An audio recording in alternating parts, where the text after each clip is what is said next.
Let's talk about the good parts of Milos Sarcev, helping bodybuilders, getting guys,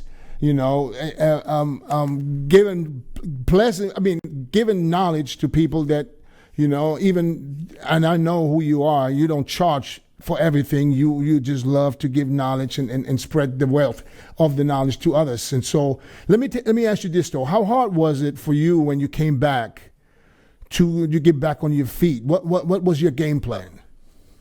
So imagine if you consider that you would have probably close to 10 million in assets, and then you get with the $0 in your pockets, right? Mm-hmm.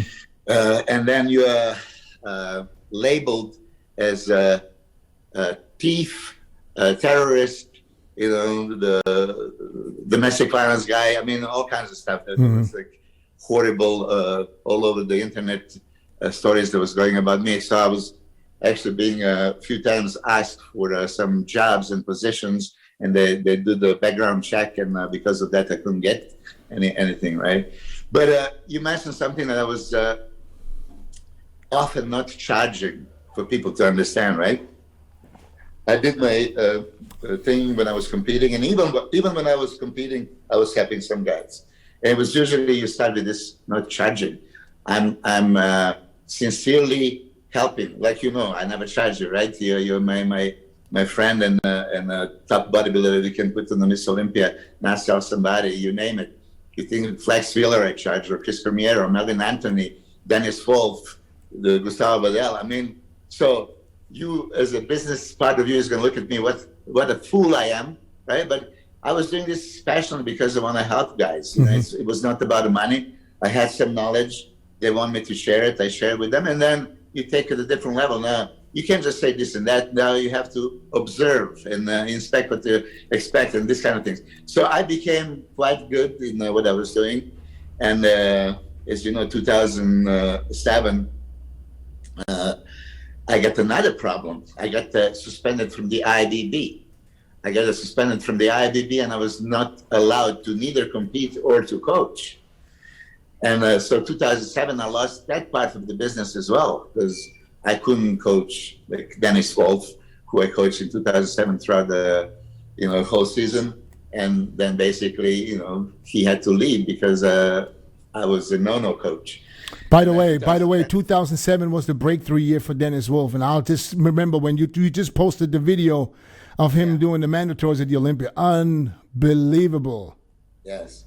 So those are kind of things that we can talk about a lot about coaching as well. And unfortunately, Dennis, you're one of my athletes that I screwed up things many times with. I know that you have bad memories of you and me, but I'm sure that I was always 100% involved and always trying to get the best out of everybody. So one thing about me at that level, I was trying to push. You can play it safe, or you can try to push it a little bit more, these kind of things. So as Dennis Wolf, you mentioned it, and I just posted yesterday. Accidentally, I found it. That was crazy, explosive, full look that I achieved with this. I talk about many times, 5,000 grams of carbs, which was my mind. I'm sure yours and everybody's else. But this is the amount of carbs I had to keep putting in him, because every 2 hours when I watched him, he was losing it. And I wanted him to have that kind of look, because that look would be super competitive. So that's what I did many times. I picked something for certain guys. You, for example, for me, you were freaky like Ronnie Coleman. When you're full, the chest and shoulders and arms, the V-taper just exploding. It was mind-boggling. So for me, there was always that kind of look that I want to achieve with you. And I was always thinking like, this contest, this is going to happen. You're going to be, compared to Ronnie Coleman, and you're going to be one of those guys, right? But unfortunately, that's a different story. With you, it didn't work many times. And, that's another thing that I got to give you credit for, that a lot of other coaches never do. When this is when you will acknowledge it's your fault when it's your fault, and you publicly do that every single time. And you don't hear this from other coaches. Other coaches, you hear stuff like, he was cheating on his diet, he didn't follow what I said. You know what I mean? So that's another plus that you have that most others don't have. Yes, but To go back, my coaching was like my passion thing. It was not really business. I had other businesses before, so I was making enough money. This was just something that I want to give back to the community, and I teach.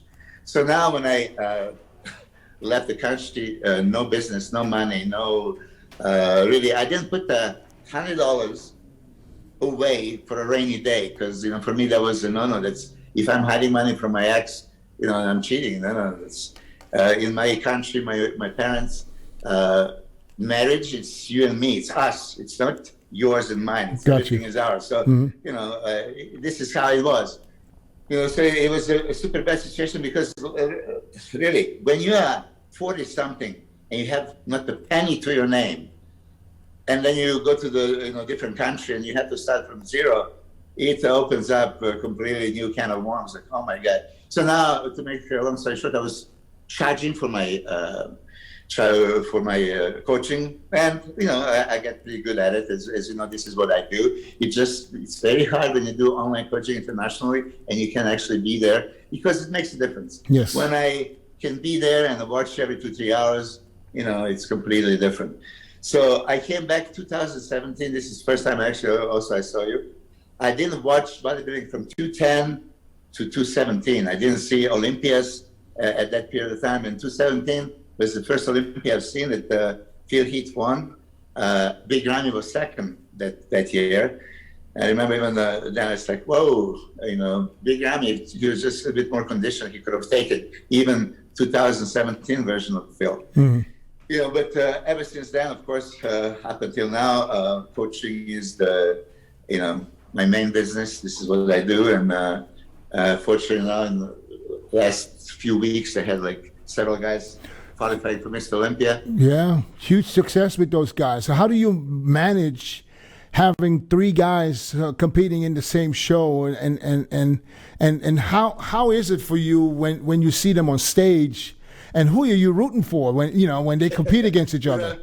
Yeah, this is crazy. I used to have 5 going to the Olympia back in the day, and I had 4 in Egypt. So listen. But do you go? But let me ask you this, because a lot of people don't ask this question. So now you have 3 guys going into the show. It was at one point it was Regan, it was Samson, and then who was the other guy? Mohammed. Yeah. So now you got 3 guys going into the same show. Do you already in your head? Do you already think how they would place? Who's gonna beat who? Or do you think this was an open show? No, you had a favorite. Do you have a? You don't have to say who, but was there a favorite? Yeah, I tell you, all 3 guys had a legitimate chances of winning. Mm-hmm. All three guys had a belief. They're competing. I know, but everybody you work with, you tell them they have a chance of winning, and this is how you teach. But what I want to know is, knowing that there's 3 guys, and I'm not asking you to tell me what name. Did you have in your head? Did you think, okay, I think he's going to beat him. He's going to be second. He's going to be third out of the 3. Do I have in my head? If I'm a judge, yeah, and I project all 3 at their best, yeah, I would don't know what I would pick as a winner. Yeah. But I'm often wrong, as you know, like I just discussed with Fuad and his podcast. What I see, I am for aesthetics and the shape, like Flex Filler over Dory on 93, right? In that direction. So I was fortunate now that I have 2 guys extremely aesthetic, Samson and Regan, and then Mohammed. This combination of, he has aesthetic enough, and he looks like a kind of muscular guy and has some killer shots. So all 3 had legitimate chances of winning. Now I had to bring 3 different looks for everybody, right? So Samson is a little bit naturally more fuller, rounder, right? He had that powerful chest, and but he's not really wide enough. So you have to make sure that he is wide, because he still needs to be full. Regan is tall, as you know, and he was looking kind of smallish at the Olympia, so we corrected for Reno. He looked much fuller. But how did you achieve that? What did you do in order for him to come in not only fuller but also better conditioned? Yeah. So here it is. You saw him going into the Olympia. I've seen your podcast with him, and he said many times weeks before you would think like, whoa, yeah, he's looking good. People always ask how I got here. I was willing to work just a little harder than everyone else. Every damn day. If I can have hundreds of hours back, you know I'm gonna grab them. Spending hours prepping chicken, rice, and vegetables, F that. I rely on perfect nutrition. I rely on trifecta. He is bigger, so you, me, and everybody else were expecting that he stepped on Olympia stage, he would be increased, the bigger, size would be, fullness would be there.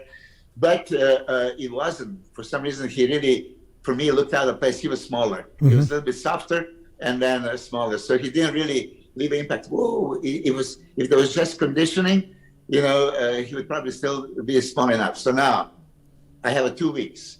And you, me, and any coach, what can we really do? There's still a little bit of body fat left, okay? And we need to get leaner. So how are you going to get leaner? I got him on 2 cardio sessions a day, 2 workout sessions a day, 0 carbs, 4 or 5 days. Okay, so with your supplementation, you're going to make sure he's anti-catabolic. He doesn't burn muscle, but he's going to completely deplete the glycogen storage, and then he's going to burn only fat. 2 workouts, 2 cardio sessions, 2 posing sessions. We did similar to what you did with Big Ramy. Drill. That's all energy expenditure, right? And I could see him changing dramatically. But now I have to see, I never worked with him. I need to fill him up to really dump as much glycogen into his muscle very fast. I had just a day and a half because show was coming close. But I had to do that one test. And as you know, I do very aggressive loading. I do with any shortcuts you can possibly do to load as much in that 36-hour period. And when I did the test, woof, I've seen him responding very, very favorably. So I said, okay, I can see that glycogen depletion and repletion is going to be very effective. So then I went back to another 4 days of 0 carbs, okay, to get him that extra crisp look, and he did get it. He has a striated glutes, hamstring. I'm sure if you've seen it. Yeah. Has a polished lower lats, up to traps. You can see fibers all over the place. Has a tight midsection. But for him, chest was one of the things that, okay, filled or not filled. If he's filled, he's going to look so much more powerful. So I loaded him up, as you know, very, very aggressively, and he looked very good at the Reno show. Many people noticed a big, big difference. For me, it was still like step away. I didn't push it 100% because that's the first time working with somebody. You kind of on conservative side still. Not any major dehydration methods or anything. Like you're a coach, so you know what I'm talking about. Very mild, super mild, almost nothing pretty much. But now he has to go to Egypt, and to get to Egypt, you heard him. He had to go from Reno to Denver, Germany, Dubai, and while he's doing this, he lost the flights. He was delayed. They lost his bags and all that stuff. And he had to work 3 days in a booth. So again, far away from ideal preparation, but he did cardio every morning and evening. He trained once a day, then twice, 1-to-1, and then we went to Egypt. So I got him again depleted. I was watching for that depletion, and I loaded him up. You saw him in Egypt. I think it was quite good. If I was there, probably I could have make it a little bit better. But he was good enough to win. Yeah. But it could be, Samson was there good enough to win as well. Yeah. If it went Samson way, nobody would complain. And I thought it would have been between him and Samson. And then Shaban ended up in second. Yeah. But you see, so this is how I did it. Very fast, and we didn't hide anything. Actually, he posted everything on our YouTube channel, day by day. You know me very well. I have no secrets. Ask me, I'm going to tell you exactly. And when I give you probably too much information that people don't want to even hear it, sometimes, okay, cut it short, just tell me what. Don't tell me how. But this was, everything that I do has to have a reason, and that's the reason. Okay, that's what I did with Regan. Now at the third show, interestingly, and this you as a coach now, maybe you can think about this. When you deplete somebody several times, right, and that body adapts to now being way more efficient. So he would be depleted faster, and he was loading up faster as well. Yeah. I mean, so now instead of so the response is much quicker. Yes. Much quicker, yeah. So he was exploding, so quickly. It's like, oh my God, now I have to back off. Actually, the same amount of carbs that I used for Egypt, now for Prague, it's going like a back off. So I actually, in that process, had to back him off. But, there's going to sleep the night before, and going to sleep, I love what he looked like. And waking up in the morning, I love what he looked like again. Really full. There is, just let's cruise to the stage. But because I backed off from the carbs night before in a couple of meals, I guess that caloric expenditure that you're going to still have. And I was thinking, okay, if he's flat in the morning, I'm going to put it back in. But he was not flat in the morning, so it was great. By the time he stepped on the stage, he was good, and then starts fading. So because I didn't put maybe that efficient amount of carbs, he started fading a little bit, which was a mistake that I noticed that I wish I didn't back it off. If I pushed it, he would hold. And maybe there was a good possibility to test how much more carbs I can put in him, like I did with Dennis Walt back in the time. But so Regan was not at his absolute best, so he didn't win that contest. He slipped to third. He was second to Samson after prejudging, and then at finals he actually faded even more and ended up being third. Yeah, sometimes you compete so many shows and you've been on prep for so long. The body is tired. Sooner or later, your body doesn't want to respond no more, or not as not as easy. So that's totally understandable. What's the goal for you guys for next year? We just heard that the Arnold Classic is up in the prize money to $200,000 first prize, on $130 for second, which leaves and I think this will be an Arnold this next year that is going to be one of those Arnolds where you think where's all the top guys. I think this will be an Arnold for guys to break through and put themselves in the mix for the Olympia this year. What do you think? As a coach and as being Milos, I know probably you will probably push as much as you can for him to compete at the Arnold. Is that the plan? 1,000,000%. Look, how can you justify this 200,000 payday right there in March that you're going to pass for what possible reason? Or because you need a longer off season? My off seasons are not off season. I don't let my guys get fat. I keep them close to the contest shape.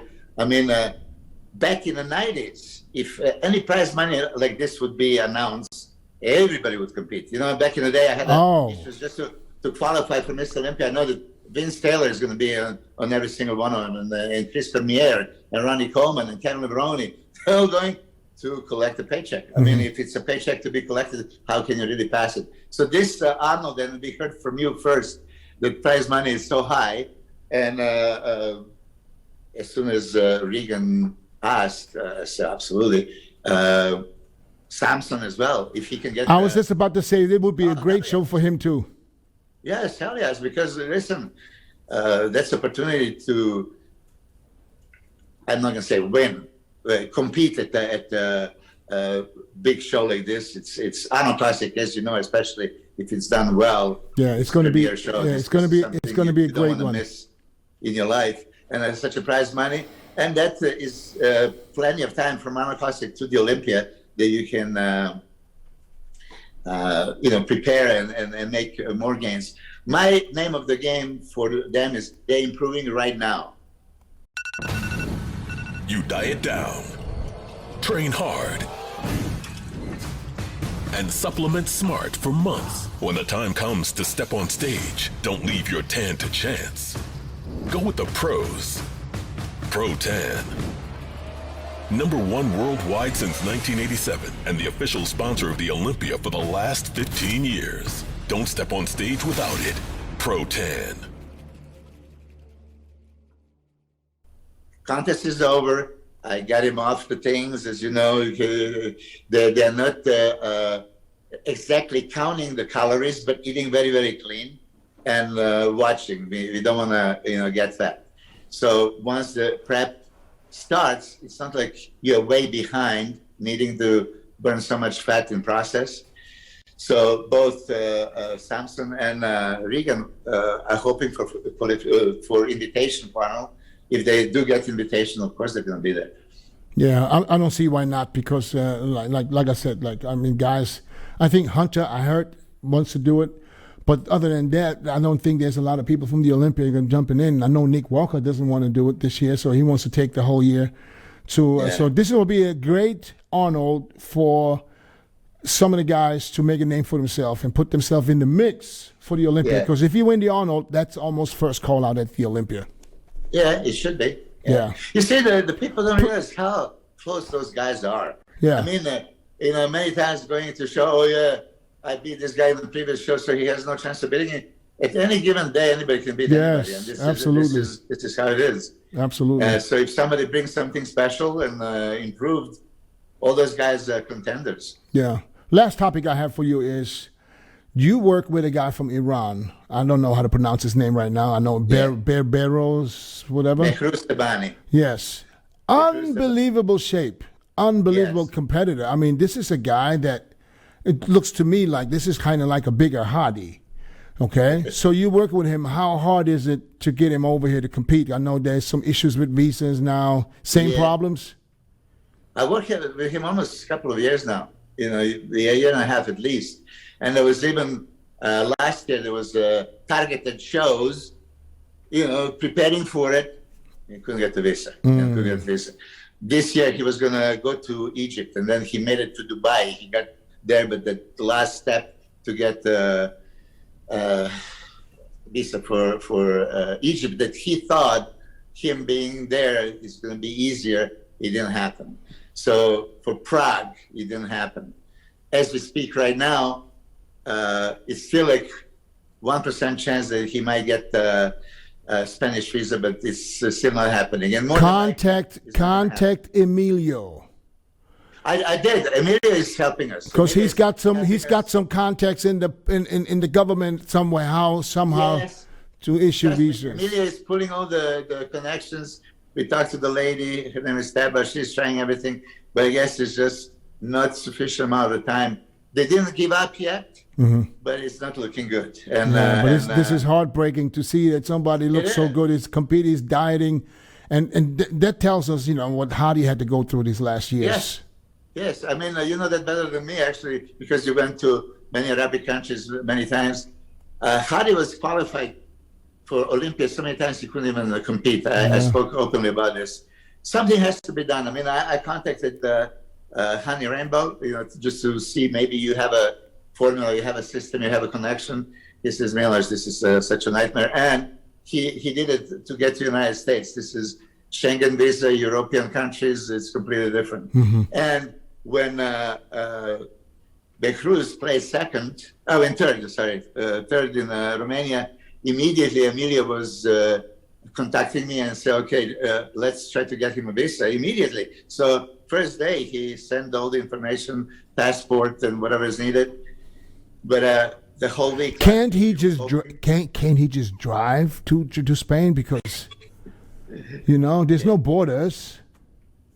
Yeah, I don't think so. I mean, I had several Iranian bodybuilders before, the same thing, prepare for the show and then not allowed to compete. It's heartbreaking. Most of the bodybuilders here, they don't have these issues. They can't even comprehend what it means. But if you put the whole year, and a lot of them are probably happy that they have this problem, because if they would all show up on stage, there'll be a different fight. That's very unfortunate because for me, okay, if I'm true athlete, a true sportsman, I want a highest level of competition. I want you to compete against me, and I want you to try to beat me. We talked about this before. When you say I prepare 4 guys for the show, I tell everybody I want you to beat the others. I mean, it's disrespectful actually if I'm going, okay, I'm going to pass, I'm going to let you win, right? If you're the athlete, you give everything. And me as a coach, I did 100%. I don't let anybody slack. Yeah. Okay. I know very well, and I also know that, that's why the last question I have for you is, because I know you don't sleep. How much sleep do you get now when this happens, when guys compete? How many hours really do you get? Now it's different because this weekend I didn't have a contest in Europe. It was Logan Franklin's in Hawaii, so time was there behind us. So it was the middle of the day. So I had a nice night of sleep. But all those nights I didn't sleep at all because with the time difference, prejudging was starting at midnight 1 or 2 or 3. And then you see, of course, you have to wait all the way until then. Then you watch the show, live stream, and then you have to connect with the guys between prejudging and finals, so there is a absolute zero sleep and stress. I know, bro. I know, and that's why I'm telling you. Please try to at least get yourself, let's say, from 2 o'clock in the morning until 7.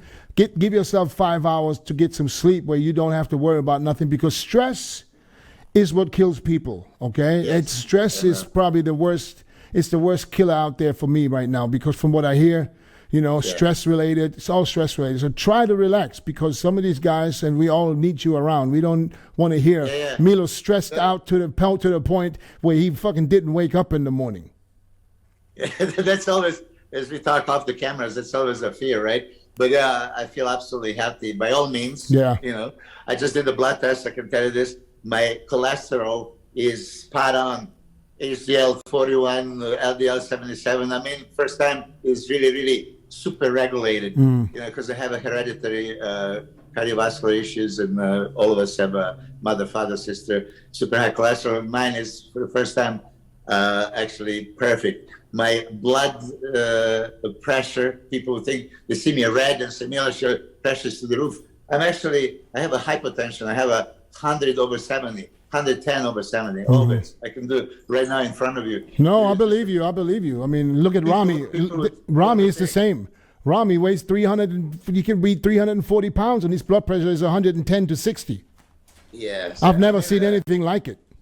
Yeah. The thing that is danger, of course, with everything that is happening in our industry, and you have many deaths, right? And then they ask, could it be something that we do? Of course. I mean, as you know, to be elite bodybuilder, we have to go to extremes, and we use certain things that, it could, leave some damaging effect.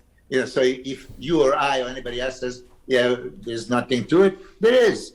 But if you can lower it to something very reasonable and healthy, and you follow the healthy lifestyle, the diet, supplementation, there's no reason we wouldn't have the same longevity of normal people. Right. Milos, keep spreading the knowledge. Keep doing what you're doing, and I know you'll be. I know you're already back on your feet, but I know you'll be back to where it was 10 years ago or 15 years ago. I have no doubt in my mind that you will make it back to where you are comfortable as you want to be. So, all right, brother. Thank you so much, man. I appreciate it. We're gonna wrap this up. I'll talk to you soon, man, and keep doing what you're doing, brother. Thank you, Dennis. All right, man. Take care.